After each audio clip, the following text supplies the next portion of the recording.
Nous vous en parlions hier sur des images chocs qui ont fait réagir bon nombre d'entre vous. Après l'attaque de randonneurs samedi par plusieurs chiens sur le sentier du Montmarault, les animaux ont été identifiés aujourd'hui par la police, tout comme leurs propriétaires. Une investigation suivie par Veitiari Nauta. Regardez. Ce chien peu menaçant a été formellement identifié par une des victimes. Ce serait un des auteurs de l'attaque de samedi dernier. La priorité aujourd'hui est d'identifier le ou les propriétaires des chiens à l'origine de l'attaque. À défaut, il s'agirait de déterminer les responsables. Nous ne sommes pas les premiers. Si on laisse faire, on ne sera pas les derniers.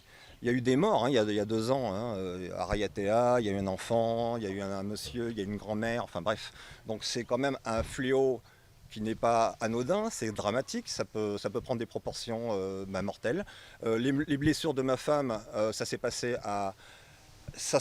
un petit peu différemment, un petit peu plus haut sur la cuisse, il y aurait des artères qui auraient été touchées, donc c'était la mort. Donc tout ça appelle à des nouvelles responsabilités à déterminer. Si les chiens errants n'ont pas de propriétaire, la responsabilité incombe à la municipalité qui est garante de la sécurité des administrés et usagers. En outre, il faudra aussi déterminer avec exactitude que les chiens désignés sont bien ceux qui ont attaqué les victimes. Il faut établir dans un premier temps les responsabilités. Est-ce que c'est bien ces chiens? Déjà ça. Bon, après, on verra.